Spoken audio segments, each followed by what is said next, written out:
Je vous salue dans le précieux nom de notre Seigneur Jésus-Christ. Message du jour, faire la paix avec Dieu, partie 1. La Bible déclare, car Dieu était en Christ, réconciliant le monde avec lui-même, ne tenant pas compte des fautes des hommes, et il a mis en nous le message de la réconciliation. 2 Corinthiens 5, 19. Ce verset nous révèle un aspect profond de l'œuvre divine, une œuvre de réconciliation.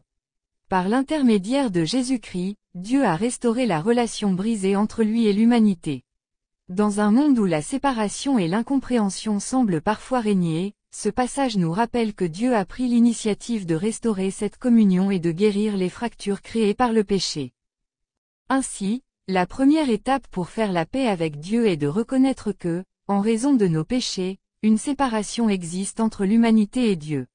Le péché est ce qui nous éloigne et nous place en conflit direct avec Dieu. Que ce soit par nos actions, nos pensées ou notre incapacité à suivre ses voies parfaites, nous sommes en inimitié avec notre Créateur.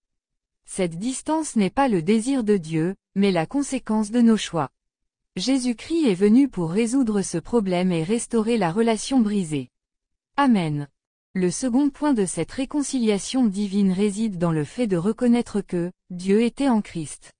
Cela signifie que l'amour de Dieu ne demeure pas une abstraction ou une théorie lointaine, mais qu'il s'est incarné en Jésus, son Fils, venu sur terre pour nous sauver. Dieu se fait proche, il entre dans notre histoire humaine pour la transformer de l'intérieur, par son propre sacrifice. Ainsi, à travers le sacrifice de Jésus sur la croix, nous découvrons l'amour et la bonté de Dieu qui pardonne, surmonte la haine et cherche à restaurer ce qui a été brisé. Dieu ne reste pas éloigné des faiblesses humaines, mais s'en fait solidaire. La réconciliation n'est pas un acte extérieur, elle se vit dans le cœur même de Dieu.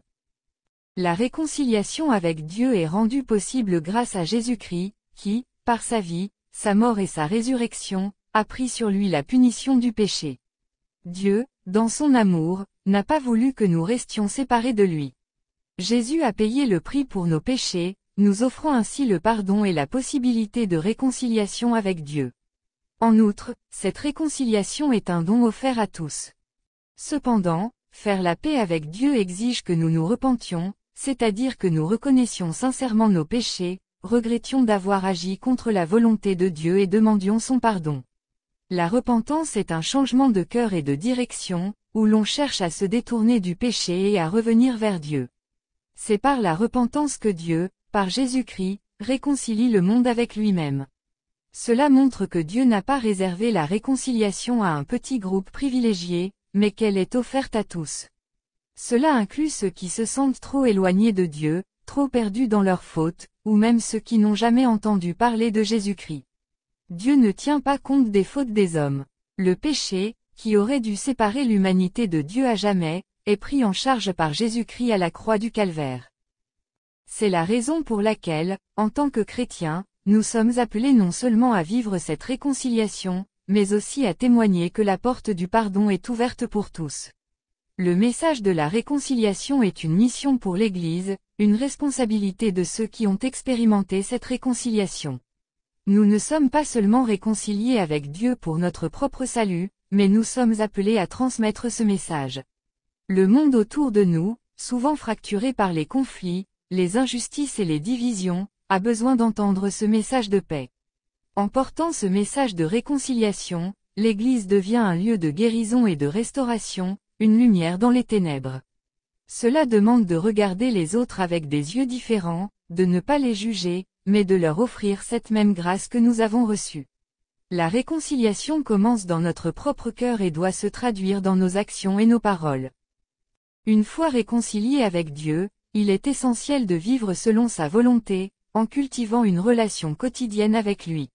Cela implique de prier, de lire sa parole, la Bible, d'obéir à ses commandements et de manifester son amour envers les autres. La paix avec Dieu se nourrit d'une vie transformée et d'une marche constante avec lui. Faire la paix avec Dieu apporte une paix intérieure profonde, car lorsque nous sommes en paix avec lui, nous expérimentons une sérénité et une confiance, même au milieu des épreuves. Cette paix dépasse les circonstances et nous ancre dans l'assurance que Dieu est avec nous. Ce verset de 2 Corinthiens 5, 19 nous invite à réfléchir sur la nature même de Dieu, un Dieu d'amour, de pardon et de réconciliation. Il nous montre aussi la voie à suivre, celle de porter cette réconciliation au monde, dans nos vies quotidiennes, par nos gestes et nos témoignages. Amen. Prions ensemble. Père céleste, que ton message de paix soit un moteur pour ma vie et mon existence, une source d'espérance dans un monde en quête de sens. Et que, chaque jour, je sois un instrument vivant de cette réconciliation que Dieu a déjà accomplie en Jésus-Christ. Amen. Que la paix de notre Seigneur Jésus-Christ soit avec vous à chaque instant de cette journée. Prophète Sekongo Mamadou.